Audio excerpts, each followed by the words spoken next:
Hello and welcome back to Let's Play GTA 3. Last time we finished the paramedic missions and we unlocked these groovy little items here, and we also got infinite stamina. So I'll show you what this adrenaline pill does. It's pretty useless. It just makes everything go in slow motion.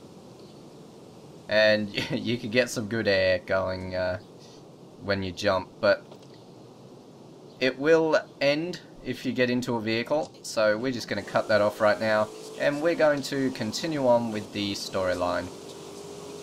So, you'll remember last time that we met Joey Leone, who is the son of the Don of the Mafia, and we're going to go get some work from him right now. So we'll drive over there to his garage.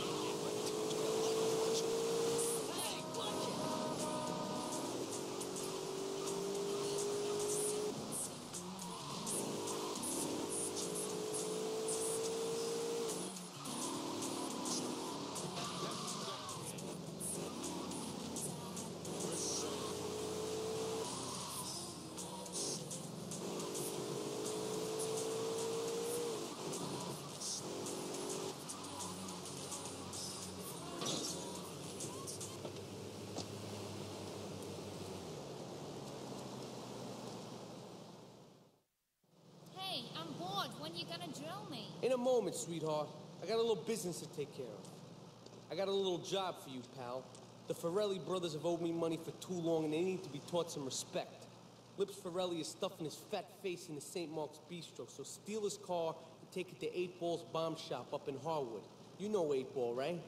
Once he's fitted it with a bomb, go park the car where you found it. Then sit back and watch the whole show. But hurry up, he won't be eating forever.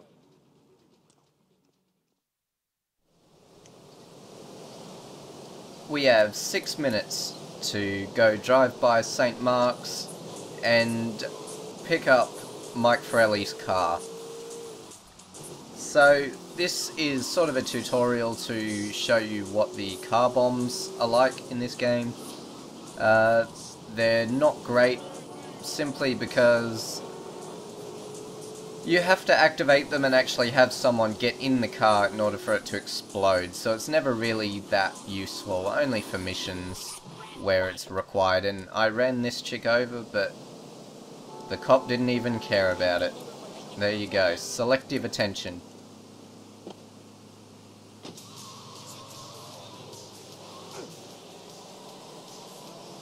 Right, so we have to take this over to 8 Balls. And, on the way, I'll treat you to the driving video for the Idaho.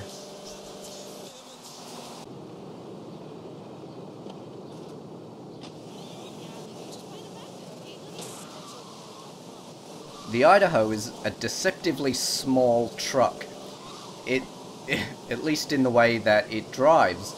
Because of its very heavy weight, it is able to crash into cars, causing you a lot of monetary gain in the process. However, its only real advantage is the way that it can drift around corners fairly effortlessly. Otherwise, it's a rather slow, ploddy kind of car that's pretty good for running people over and, as I said, smashing into cars and causing all kinds of destruction. But not really for just cruising around the city, unless you're the kind of person that likes sort of retro style kind of cars. It's good for running down pedestrians, yeah, but otherwise it's rather clunky, sort of blocky kind of drive, and isn't really as smooth and natural as some of the other cars you can find in GTA 3.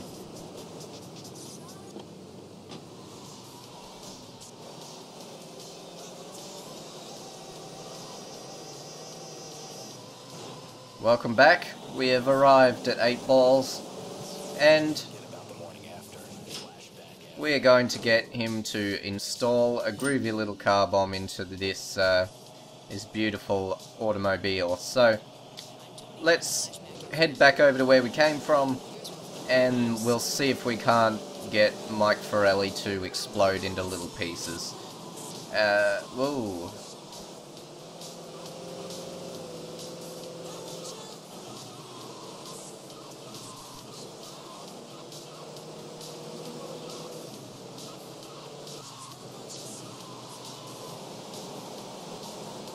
I love the way this car drifts, it's so nice. Alright, so you should see here that we have plenty of time to spare. It's not even an issue really. Not sure why it's even timed. So you just have to activate it with mouse 1, and then we'll steal this sentinel here for good measure. Oh shit.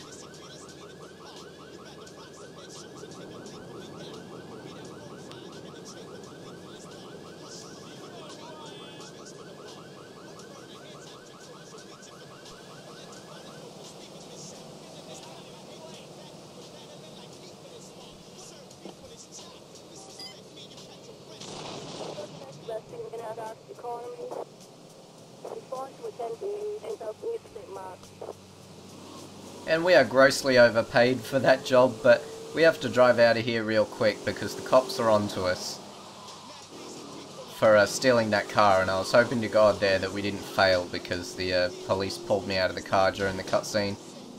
But we're all okay. Whoa, some crazy driving. And I love the Eat Till You Explode sign on the St. Mark's Bistro there. It's a cute touch. We'll drive back to Joey's right now, and I'll give you a little rundown on the Sentinel.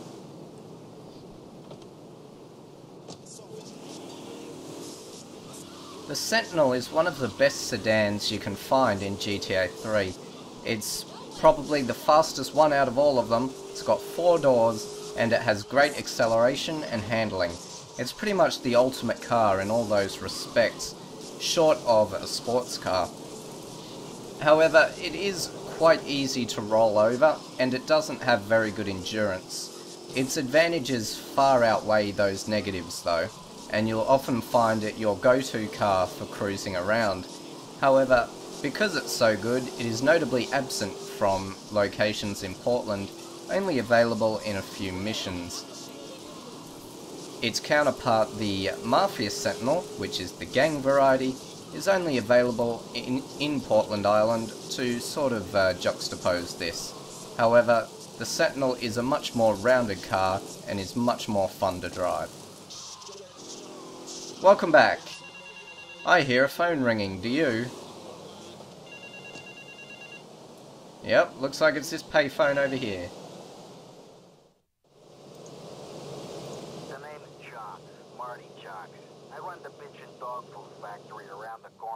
I got money troubles, but hey, who doesn't, right? I'm meeting my bank manager later. He's a crooked bastard that keeps bumping up the loan repayment so he can cut a slice. Take my car, pick him up, and bring him back here. I got a little surprise for that blood-sucking leech. So it seems a mysterious guy on the payphone here wants us to go kill his accountant friend or whatever it was. So we have to get into his car here and drive it over. Bank manager, yeah. So let's go do that, and on the way I'll give you the 3rd vehicle showcase for this episode.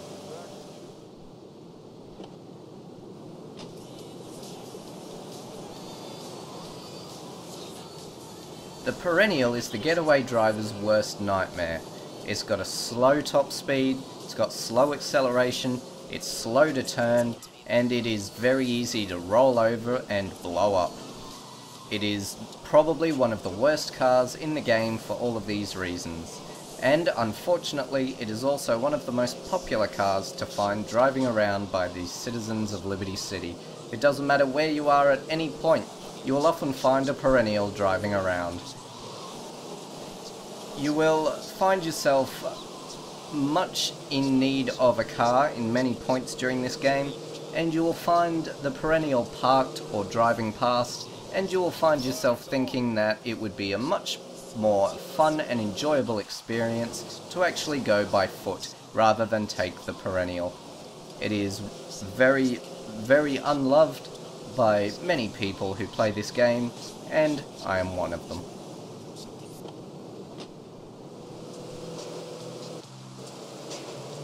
And welcome back. We're just heading over to pick up the bank manager for Marty Chonks.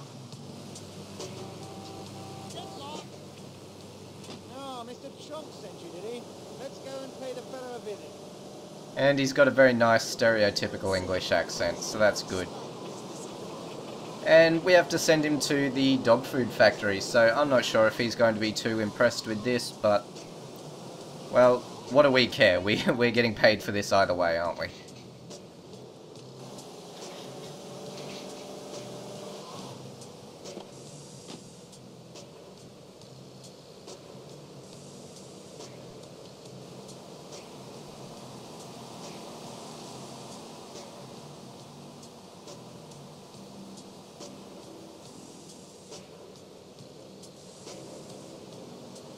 Get your hands off me up! How pleasant. Alright, so we need to go take this to the crusher over in Harwood. That's over the other side of the map, so might be a bit of a drive. So on the way, I guess I'll talk a bit about Marty Chonks. It's very interesting. He is an optional mission giver who calls you on the payphone there, but interestingly enough, there is no mission marker for him. So stumbling across the ringing phone there is purely accidental for a lot of people, I would think. And I'm not sure if it's done that. Whoa, Jesus! I'm not sure if it's done that way on purpose, or if it's just like a coding error or an oversight that they forgot to put a marker on the map for him. I'm not sure, but yeah. You can consider him as being an optional set of missions because they won't progress the story in any way. However, they are required for 100%, so I'm going to treat them as storyline missions and not as bonus content. So what we have here is a disembodied crane rope thing, and it's going to lift the car into the crusher for us. And we'll get a shitty amount of money for it, but that's alright.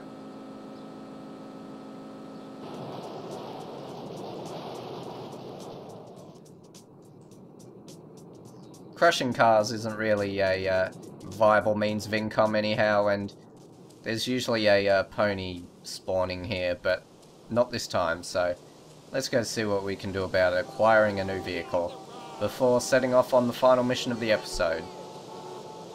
So, well, why don't we utilize this infinite sprint for something? And there is a Kuruma spawn point up in the used car yard here.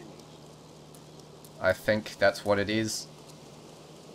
Yeah, there it is. This glorious blue Kuruma, and it's parked in probably the worst position ever, so we'll try and navigate well. There we go. We just wrecked the door, but that's alright. It's still in alright condition, I think.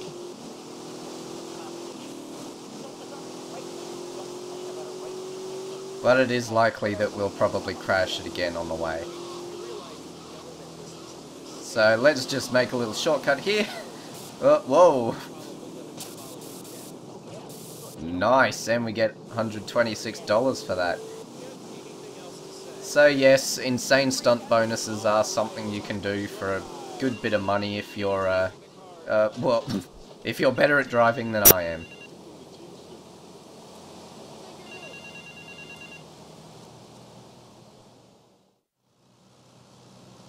I hired some thieves to break into my apartment and steal some stuff so I could claim on the insurance, as you do.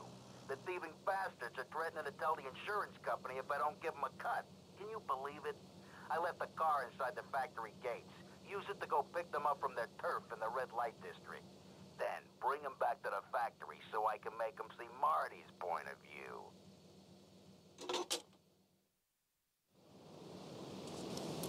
Okay, so this is the same sort of mission. We just got to pick up some goons in Marty's new car, which is a Sentinel of all things.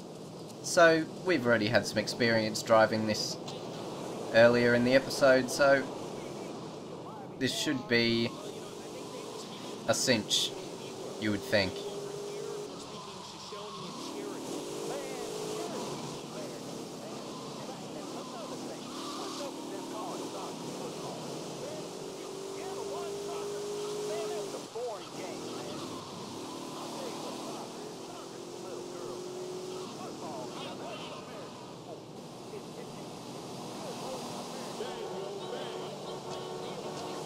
And the criminals here use the same skins as the criminal pedestrians do. I think that's a neat touch. Whoa, sorry, miss, but you just got destroyed. And I just got to avoid my downed power pole there.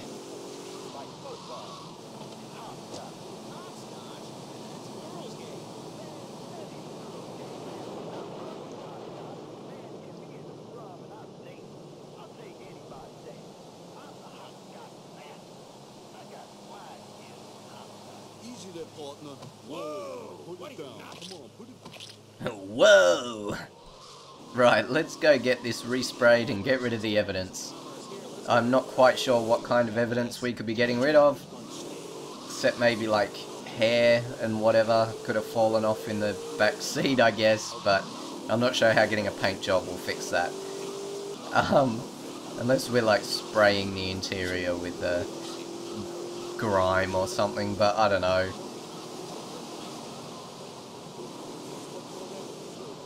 It's amazing that the protagonist gets out of the car in one piece after the paint jobs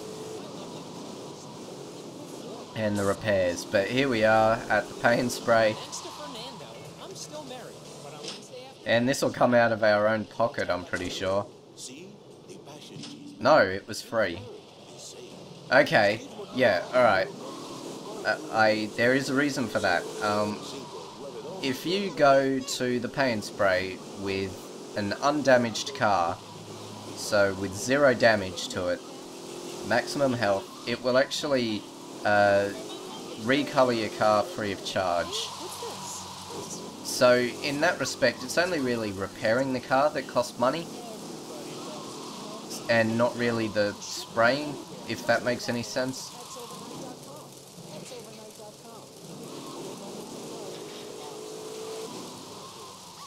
Oh, the marker's over that way. Well, small difference.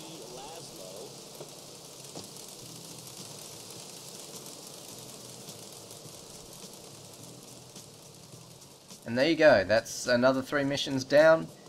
And let's go see about getting this Kuruma out of the way.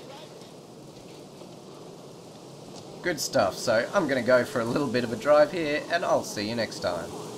Thanks for watching. Out of the way.